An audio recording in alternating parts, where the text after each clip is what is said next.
За сайн байцгаана уу? Саяхан Netflix-д орсон Adolescence хэмээх цуврал нэлээд ирчээг аваад байгаа. Учир нь нийгэм ихэнхдээ охидын хүчирхийллийг л дурддагаас биш, хүүхдийн хүчирхийллийн талаар тэмч яриад байдаггүй. Энэхүү кино маань тэрхүү хөндөгдөгдгүй сэдвийн талаар өгүүлсэн тул илүү олон хүнд хүрээсэй гэсэндээ энэхүү киног ярьж өгөхөөр бэлтлээ. За тэгээд сувгтаа лайк болон сабадарч дэмжихээ битгий мартаарай.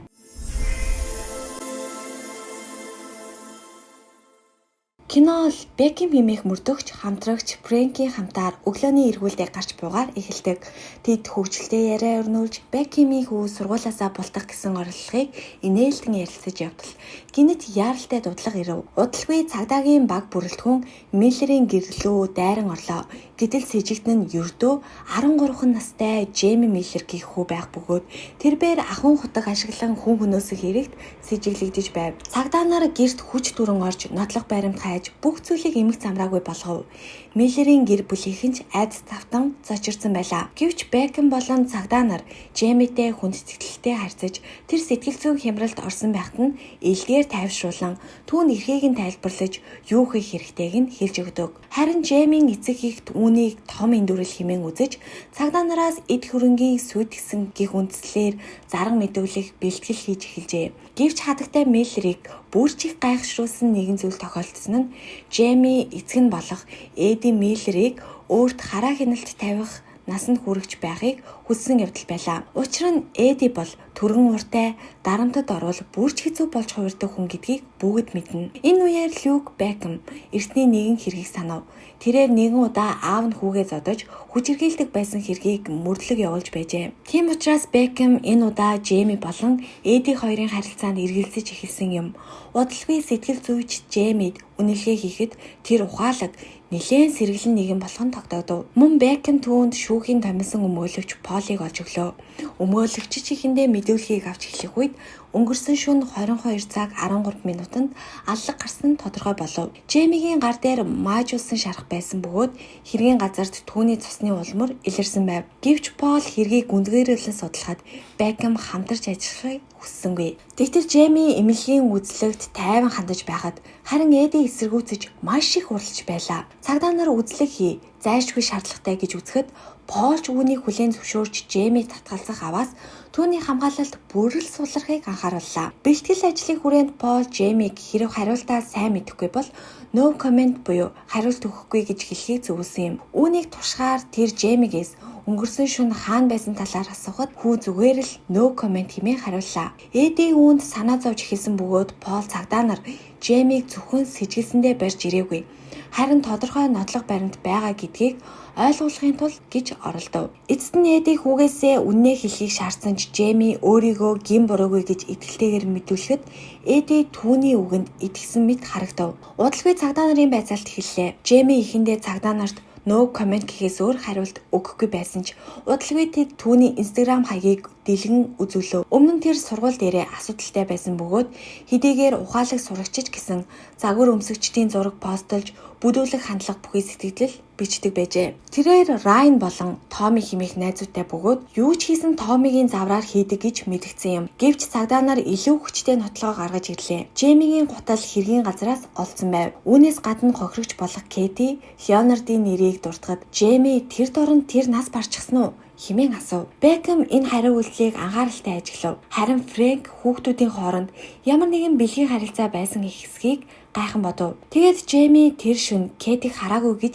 мэдэж эхэллээ. Харин цагдаа нар түүний эсрэг өөр нэг том баримтыг гаргаж ирэхэн тэр Кэтигийн цогцыг 22 цаг 30 минутанд Крото авцогсоол дээрээс олсон байв. Тухайн шөнө Джейми гэртээ хэдэн цагт ирсэн талаар асуухад тэд хариулсангүй. Эди ч бас тодорхой цаг зааж чадаагүй бөгөөд уцаар яриад завгүй байсан гэж мэдүүлв. Ярилцлага үргэлжилсээр цагдаа нар Кэтигийн цогцыг тодорхой дүрсэлж түүнийг 7 удаа хутгалуулсан болохыг тайлбарлахад Джейми уурлаж сэтгэл нь хөдөлж эхлэв. Хамгийн ихэнд CCTV бичлэгт 7 цаг 43 минутанд Джейми, Райан, Томи, Кэти дөрөв хамтдаа Meadow Square-т байсан нь харагджээ. Харин 9 цаг 43 минутанд Джейми Кэтиг даган явж буй дүрс бичлэг үлджээ. Энэ нь 9 цаг 47 минут хүртэл үргэлжлэв. Хамгийн сүүлд шийдвэрлэх баримт дэлгэгдэв. Авто зогсоолын CCTV бичлэгт Кэти Джеймиг түлхэхдээ хүү түүнийг барьж авч байлаа. Тэгээд Джейми Кэтиг газар унгаж дараалан хутгалж буй мэд хөдөлгөөн хийв. Үүнийг харсан Мэлорийн гэр бүлийнхэн зүрхрэн уйлж Бекхэм хэргийг улам лавшруулж гол шалтгааныг олохоор мушгиж эхлэв. Эцэст нь цагдаа нар тэднийг орхиход Джейми ааваасаа түүнтэй ярилцахыг гуйхгүй боловч Эди чихэндээ эсэргүүцснээ удалгүй хүүгээ тэрэн авдаг. Харин энэ үед хүү би үүнийг хийгээгүй хэмээн цорхирон уйлж гарав. Ингээд мөрдөн шалгах ажиллагаа 3 дахь өдрөө үргэлжилж цагдаа нар сургуулийг шалгахаар зорж ирэх үед Томи Райан хоёр маш их сандарч байв. Райан үйл явдал тэр шөнийн талаар дахин асуух бөгөөд Томигийн эцгийн түүнд энэ талаар ярихгүй байхыг анхааруулсан байв. Үүний зэрэгцээ Бекхэмийн хүү Адам ангийнхаа сурагч болох Фредигийн дээрлэлтэнд өртөж байдаг. Харин сургуулийн багш нар гэмт хэрэг сургууль дотор бус гадна босон тул эцэг эхчүүдийг хүүхдүүдийн аюулгүй байдалд санаа зовж буйд бухимдаж байлаа. Тэд мөн сургуульд металл илрүүлэгч байрлуулах, сурагчдад зориулж сэтгэл зүйж ажилуулах санааг үл ойшоож дохуурхана. Харин ахлах ангийн зарим сурагчид Джеймиг Кэтиг хөнөөсөх хэрэгээр шийдэхээр төлөвлөж байлаа. Дараа нь цагдаа нар Кэти найз Джейдийг байцаав. Тэд Джейми Кэти хоёр найзууд байсан эсхийг мэдхийг хүссэн бөгөөд үүний тулд Кэти Джеймийн сошиал хаяг дээр сэтгэл үлдээсэн байсан эсхийг шалгаж байлаа. Энэ нь Джейдийн уурыг хүргэж тэрээр яагаад хэрэгтэн хайгаад байгаа юм шиг аашлаад байгааг ойлгохгүй байв. Учир нь хэргийн бичлэг аль хэдийнэ CCTV камерын дүрсэнд бичигдсэн байлаа. Гэвч мөрдөгч Бекхэм тайлбарлахдаа тэдэнд хангалттай нотлох баримт хэрэгтэй бөгөөд хамгийн чухал нь гэмт хэргийн зэвсэг болон уур хилэнгийн шалтгаан нь дутуу байгааг хэлэхэд үүнд уралсан Джейд бухимдан гарч одов. Цагдаа нар Джеймиг шөнийн CCTV-д сургуулаар дайрж өнгөрсөн харсан тул тэрээр хутгийг сургууль дээрээ нуусан байж магадгүй гэж таамаглав. Гэвч ангийн бусад сурагчдыг байцаагаас өмнө гинэт төгшөөрийн дохиод дуугарч бүх сурагчид гадагш гарав. Багш нар үүнийг худал тохиолол гэж үзэн гадна зохион байгуулалт муутай. Мөн сурагчдын эрс бүрэн эсхийг шалгах ямар ч арга хэмжээ авсангүй. Үүний зэрэгцээ Джейд сургуулийн хашаанд Райантай маргалдаж түүнийг алуурчих химээгээд цохиод авдаг. Үүссэн үймэн самууны үеэр Томиг цогтож харин цагдаа нар Райаныг байцаахаар болдог. Мөрдөгч Бекхэм Райантай ярилцах зуур түүнд ангийнхаа хөвгүүдийн дунд алдартай байсан тухайгаа сонирхуулан ярив. Райан ч үүнийг нь ихэд сонирхон Бекхэмийн охтуудтай хэрхэн харилцдаг байсан талаар асуув. Харин мөрдөгч хэрэгт холбогдох шалтгааны талаар асуухад Райан гинэт дуугаа хураачдаг. Тэр бүрхэх хариултууд өгөх бөгөөд хутганы талаар дуртахад гинэт гараад зүтгэж. Удалгүй Адам аавдаа ханцанж тэд хоорондоо хүндий хүдэх харилцаатай болох нь тодорхой болов. Бекхэм, Кэти болон Джейми хоёрын хоорондох сошиал харилцаанд ихэд ач холбогдол өгч байхад Адам түүнийг шоолж үүнийг гинэн алхам гэж үзэж байв. Гайхмаар нь Адам Кэти Джеймиг интернетээр дээрлэхэж байсан тухай илчилжээ. Тэрээр Джеймигийн нийтлэлд элдв эможи сэтгэлэл бичдэг байсан бөгөөд үүнийг нь додно биш харин доог дохуу гэж ойлгох ёстой гэж тайлбарлав. Бекхэм ч үүнд итгэхийг хүссэнгүй. Гэтэл Адам бухимдаж түүнийг орхиод явчихдаг.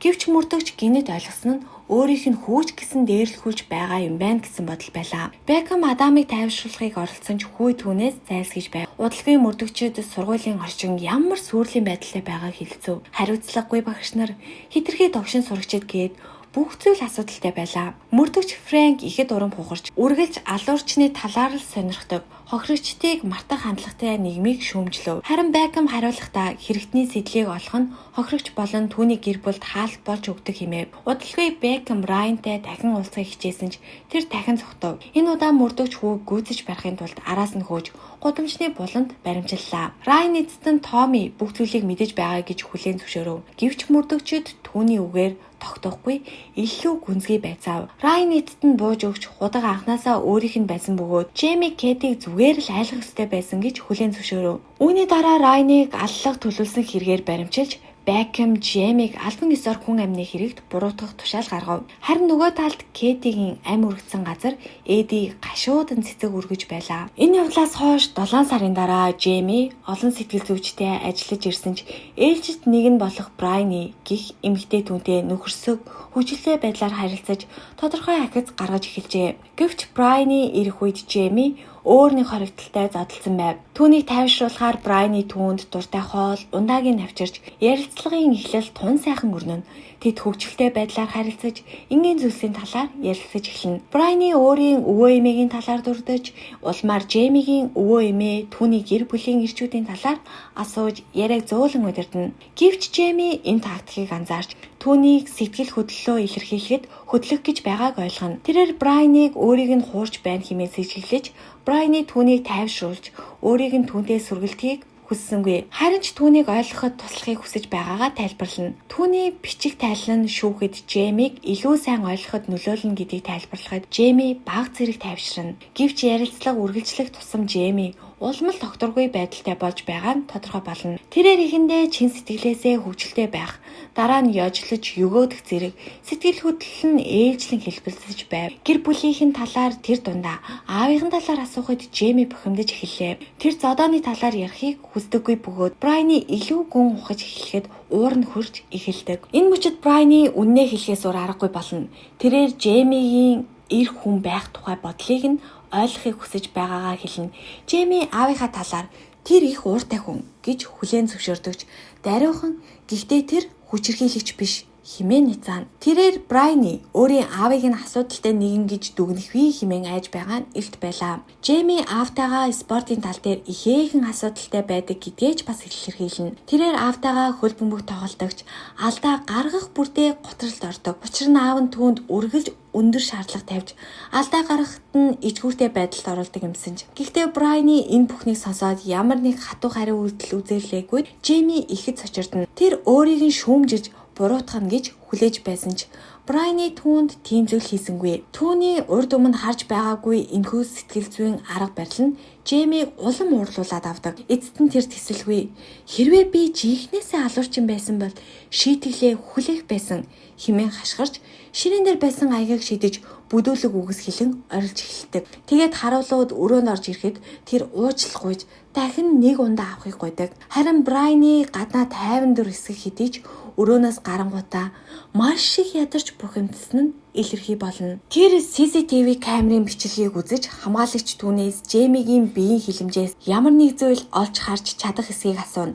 Камераас харахад Жейми бухимдсандаа өөрийгөө зэмлэж буй мэт харагдаж байв. Үүнийг хараад Брайаны өөр арга барил ашиглахаар шийдэж эхэллээ. Тэр өрөөнд эргэн орж энэ хэрэг бол маш чухал. Би зүгээр л цаг нөхцөөх гэж энд байгаа юм биш хэмээн хатуу дугаар мэдэгдэнэ. Жейми түүнээс уучлах гуйдагч аавынхын талаар яриа дахин гарч ширмэгц хамгаалтын байдалд орно. Энэ үед Брайаны сэдвээ өөрчилж эмэгтэйчүүдийн талаар түүний эмэгтэй найзуудтай холбоотой бодлыг нь асууж эхэллээ. Жейми энэ асуултыг буруугаар ойлгож би гей биш гэж бухимдан хэлнэ. Харин Брайаны үүнийг үл тамсарлаж тэгвэл чиний хувьд хамгийн тохиромжтой болзоо ямар байх вэ гэж асуухад тэр кино үзэх, дараа нь үнсэлцэх гэх мэт хөнгөн зүйл ярьж эхэлдэг. Эцэст нь тэр өмнө нь охидтой харилцаж байсан гэж худал хэлсэн ч удалгүй үннээ хэлнэ. Түүний ярианы явцад Жейми ангийнхаа нэг охины нүцгэн зургууд цахим орчинд тархсан талаар дурдна. Түүний ангийн хүүхэд Фид Жек хочтой нэгэн хүүхдүүдийг огтоор нүцгэн зураг явуулахыг хятгаж дараа нь тэдгээрийг бусад хүүгүүдэд түгээдэг байсан ил басныг ярьдаг. Гэтэл Жейми Фид Жек баригдсан тул дахин зураг олж чадахгүйдээ ууртай байгаагаа илэрхийлнэ. Брайаны энэ үед Жеймигийн эмэгтэйчүүдтэй харилцах үзэл бодлын талаар нухацтай асууж эхэлнэ.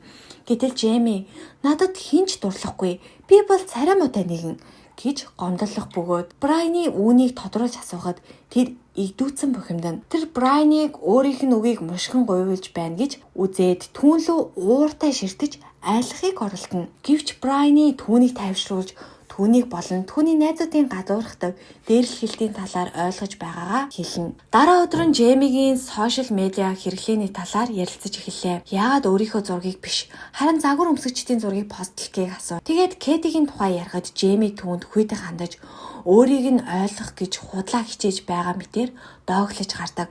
Гэхдээ тэр эцэст нь Кэтигийн зураг алдагдсны дараа түүнээс уучлах гуйж болзоонд урих гэж оролцсон тухайгаа ярьдаг. Эцэст нь тэр орой Кэтиг хүчирхийлэх боломж байсан ч тэгээгүй гэж хэлэхэд Брайаныгийн царай хойс хийн. Жейми ч яаран өөрийгөө зөвтгөхийг оролдож буруу ойлголцглаа гэж тайлбарлахад Брайаны энэ бол тэдний сүүлчийн уулзалт болохыг зарлахад Жейми сандран уйлж эцэст нь хашгирч эхэлнэ. Харуулууд түүнийг чирж гаргах үед тэр орилсоор үлдлээ. Харин Брайаны өрөөнөөс гарангуудаа ихэр театрч сэтгэл нь өөмөрсөн байдалтай зогсоно. Ингээд энэ явдлаас хойш 13 сарын дараа Эдигийн 50 насны төрсөн өдөр болж байлаа. Миллер ихэн амьдралаа хэвэн байдалд оруулахыг хичээж байгаа бөгөөд түүний эхнэр Аманда өглөөний цайг нь хийж тэд бие биедээ халамжтай хандана. Джейми аавдаа төрсөн өдрийн ил цагтл илгээсэн бөгөөд түүн дээр нь Эдигийн хүрэг зураг байх ба Эдид ч энэ нь таалагдсан бололтой байв. Гэвч тэр өдөр нь аимшигтай зүйл болж